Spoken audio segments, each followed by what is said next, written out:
Only thing it is, man, I had a rough life. I lived in a neighborhood where there was no pity for the weak. You couldn't smile at him, you didn't have no sympathy, you didn't have no remorse. If he got in the way and he did the wrong thing, you broke his ass off and you left him where he at. Ain't no going back to clean him up, if he bleeding and shit, Pity for the weak does draw a distinction between the sheep and the predators. I had a homie that was kicking it with me over here in the neighborhood, and he hit the dude in the face with a bottle. And man, dude, you know what it feels like to get hit in the face with a glass bottle, and then the skin just tear, and you looking at him like, what do you do? And these motherfuckers right here, I gotta roll with them, because if I don't roll with them, I'll be one of them dudes getting hit with the fucking bottle too. So I don't want that. I'd rather just say, fuck it, I'm riding with y'all. Shit, peer pressure is a mug, I could have asked the homie, dog, why you do some shit like that? That nigga probably would have jumped in my ass, man. So I ain't tripping. How people see you is key here. If people see you as weak, if you have weak body language, if you can't make eye contact, if you've got your head down, if you're looking nervous, you're not focused, you're not paying attention, portraying yourself as a weak person in a hostile environment could put you at risk. I got some little homies, man, they did a little drive-by, right? I'm sitting in the county jail.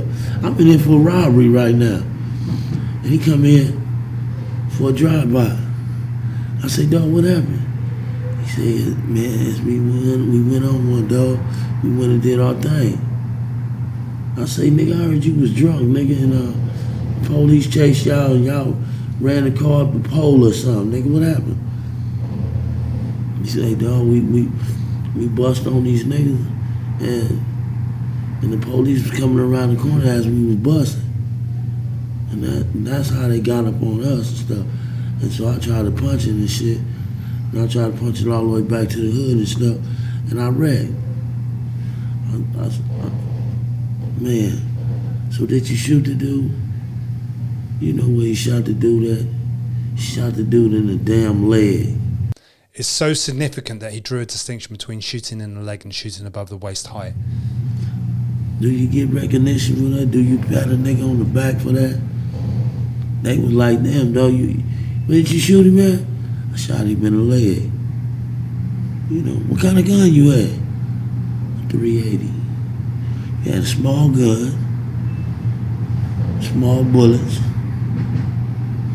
small car, not enough gas to get away from them one time, so you got caught. So is the dude coming to court? Yeah, he coming to court to testify against it. For an offender, it's a calculated risk. If you're going to go down for the time, then shoot above waist height. And make it so cold, you believe me or not, usually when you shoot a person above the waist, it's when you really get some time.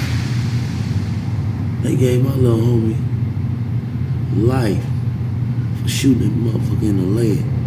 This is vital for you to know. So the implications of this, it's not worth their while shooting you in the leg, because the risk of life imprisonment is exactly the same.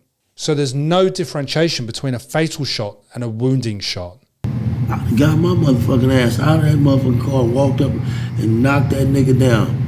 That's how you gonna, if you gonna go do some dumb shit, but somewhere along the line, somebody gotta be the smart man and wake up and recognize reality and know what's real, man. If someone pulls a gun on you, there's no incentive for them to wound you. So your threat assessment has to be at critical point. At the end of the day, if someone pulls a gun on you, they're fully committed to their actions. And in that sense, you have to be fully committed to your defense.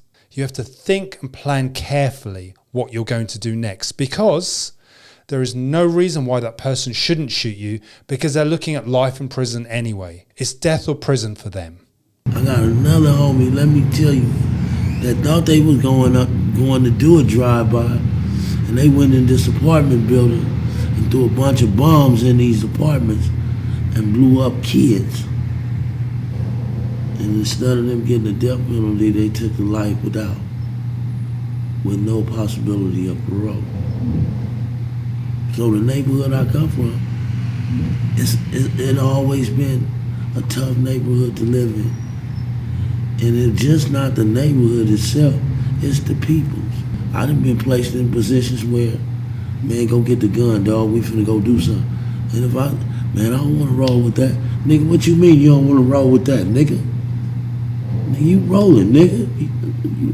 You ain't down with us or something? No, man. What your wife about to tell a motherfucker I'm sick? I got the flu, man. I can't go right now. Nigga, you better get your ass on out here, man. Come on. All right, dog. I got you. I'm coming. So when you up against shit like that, and people that ain't been up in, a lot of these dudes down here, you see down here, they come from nice homes, nice family, good background. I just want to say, man, after seeing all the things I did in life, I would want something better than what I lived on that stage right there, because it didn't give me nothing. Now I'm up in age and I have nothing. I'm just trying to be peaceful now.